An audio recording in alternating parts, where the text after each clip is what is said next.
Assalamualaikum warahmatullahi wabarakatuh. Hai teman-teman, di sini kami dari kelompok 4 kelas B angkatan tahun 2023 akan menjelaskan mengenai analisa regresi. Yuk, mari kita simak bersama-sama. Saya di sini akan menjelaskan tentang analisa regresi. Analisa regresi adalah sebuah pendekatan yang digunakan untuk mendefinisikan hubungan matematis antara variabel input dan variabel output. Variabel input bisa ditandai dengan huruf X dan variabel output bisa ditandai dengan huruf Y. Dalam metode analisa regresi ada yang disebut dengan regresi linear. Regresi linear adalah suatu teknik dalam statistika untuk menentukan persamaan garis secara linear yang dapat meminimasi penyimpangan dan deviasi antara nilai data yang didapat dari observasi dan nilai data yang didapat dari suatu persamaan regresi. Adapun tujuan utamanya adalah untuk menemukan pola hubungan antara variabel bebas dan variabel tergantung.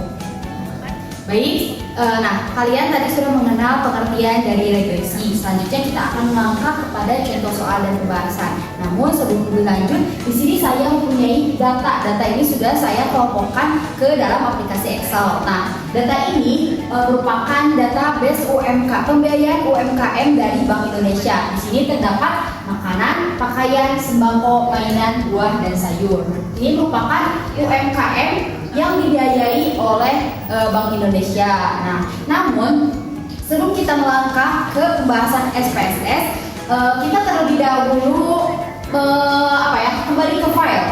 Nah, untuk mengubah, lalu kita ke option. Nah, ke sini ke option. Setelah ke option, kita ke advice.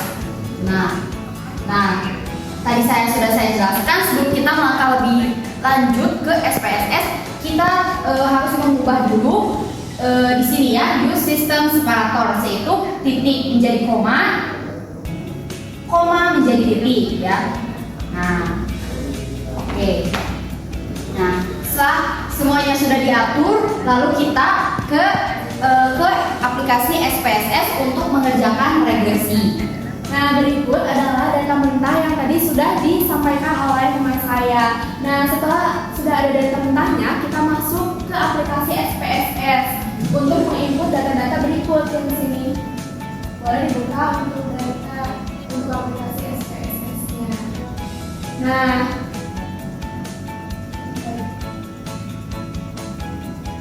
untuk aplikasi SPSS ini ada data view dan variable view-nya. Untuk X, Y, X1, Y1 itu dimasukkannya di variable view-nya agar muncul di atasnya. Nah, untuk dimasukkannya, setelah dimasukkan, diubah menjadi scale.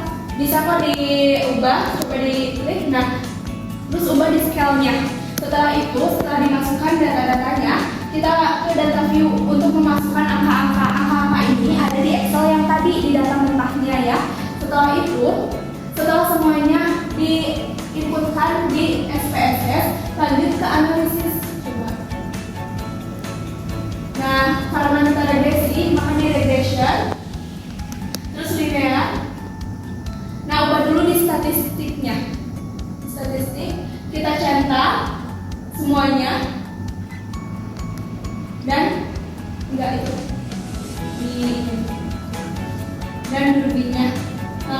Enggak ini langsung continue. Bisa dilihat dulu ya untuk tulisannya seperti itu. Setelah itu kita masukkan X, kemudian Y, ini Y, dependennya Y, kemudian X di bawahnya independen. Setelah itu di OK, maka keluarlah hasilnya. Dan yang kita ambil itu adalah koefisiennya saja. Nah, bisa dilihat sendiri, ini dependent variable Y yang tadi kita sudah masukkan. Nah, untuk selanjutnya, boleh di X1-nya ke analisis lagi. Untuk regression, linear. Nah, kita lanjut ke X1 dan Y1. Nah, untuk X1 dan Y1-nya, kita keluarkan dulu Y-nya. Diganti dengan Y1, dependennya diganti dengan Y1, dimasukkan. Ini juga keluarkan dulu. dimasukkan X1-nya. Kemudian oke. Dan dilanjut lagi coba di koefisien yang sama. Jadi bisa dilihat untuk perbedaannya yaitu di dependent variabelnya di bawah tabelnya, yaitu ada dependent variabel Y1, kalau yang tadi Y-nya. Untuk selanjutnya dilanjutkan oleh teman saya untuk X2 sampai X4-nya. Nah, selanjutnya untuk X2-nya kita kembali ke analisis, lalu ke regression, bisa kita ketahan sebentar, lalu ke linear. Sama seperti tadi ya, Y1 dikeluarkan digantikan ke Y3 di sini. Oh ya, Y2. Lanjut ke X-nya, keluarkan terlebih dahulu. Nah, setelah itu oke, klik oke, dan kita hanya mengambil koefisien saja. Nah, setelah ini kita bisa copy dan juga pergi ke Word untuk dianalisa oleh anak saya. Oke, untuk selanjutnya saya akan menyampaikan terkait interpretasi daripada pengerjaan pada aplikasi SPSS yang telah dikopikan pada Word. Pada tabel yang pertama dengan variabel Y, dapat dilihat di sana terlihat nilai A positif, sehingga dapat dikatakan setiap peningkatan satu penjualan pada UMKM akan meningkatkan aset sebanyak 138 pada perusahaan tersebut. Dan untuk tabel selanjutnya dapat dilihat dari dependent variable Y1, pada persamaan tersebut terlihat nilai A positif, sehingga dapat dikatakan setiap peningkatan satu penjualan pada UMKM akan meningkatkan aset sebanyak 317 pada perusahaan tersebut.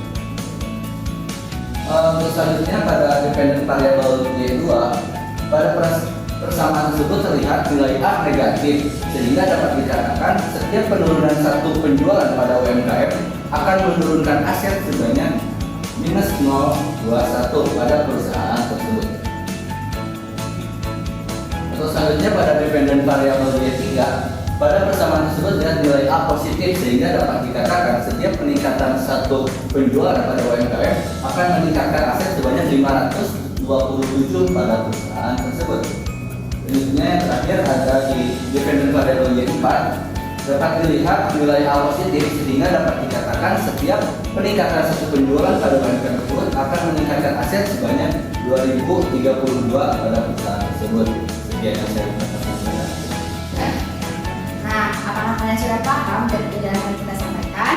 Sudah. Jika sudah paham, mari kita tutup saja. Terima kasih.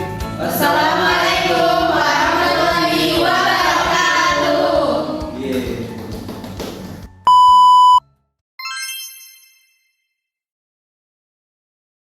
Pembelajaran yang kami dapatkan dari pengerjaan UAS ini, terutama dalam materi regresi pada aplikasi SPS ini. Yang pertama, kami dapat mengetahui hubungan antara variabel dependen dan variabel independen. Kemudian kami juga dapat memprediksi nilai variabel dependen dari nilai variabel independen, seperti halnya dalam memperkirakan jumlah penjualan dari anggaran pemasaran. Untuk selanjutnya, hal ini juga dapat membantu kita dalam proses pengambilan keputusan seperti dalam bisnis ataupun pendidikan. Untuk yang terakhir, ketika kita mempelajari SPS ini dengan baik, hal ini dapat membuat mengefektifkan waktu dan juga tenaga. Sekian. Kendala yang kita hadapi tidak ada karena alhamdulillah untuk kelompok kita sendiri ini semuanya sudah memahami materi yang kita sampaikan ya. Paling dari tempat, tapi untuk tempat juga tidak terlalu sulit karena alhamdulillah dari fakultasnya sudah memberikan izin. Mungkin seperti itu ya. Terima kasih. Satu lagi, kami dalam menghadapi tantangan pengerjaan UAS dari kendala yang telah disebutkan tentang ruangan kelas, kami minta izin kepada Bapak TU untuk menggunakan kelas dengan syarat KTM, dan juga harus bisa memahami materi serta memperdalam materi sebelum didiskusikan supaya bisa mengefektifkan dan juga memaksimalkan waktu dalam pengerjaan UAS tersebut.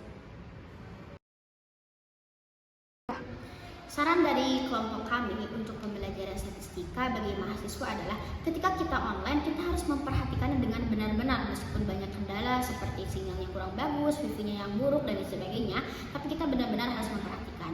Nah, apabila kita sedang melakukan pembelajaran secara offline, kita harus memaksimalkan dan mendapatkan kesempatan itu tuh benar-benar dengan baik gitu. Jika ada pada saat online kita tidak memahami hal tersebut, kita bisa menanyakan pada saat offline. Jadi kita harus benar-benar memaksimalkan kesempatan pada saat pembelajaran offline di mata kuliah statistika ini. Terima kasih. Kesan kami dari pembelajaran statistika ini, mungkin dari awal kami kira pembelajaran statistika ini akan sangat sulit untuk dipahami. Ternyata setelah kita mempelajari, ibu menjelaskan dari awal hingga akhir itu dengan sangat rinci, sehingga kami sangat mudah memahami dalam pembelajaran statistika ini. Asalkan kitanya mau gitu untuk mendengarkan dan memahami apa yang ibu jelaskan, insya Allah akan mudah sekali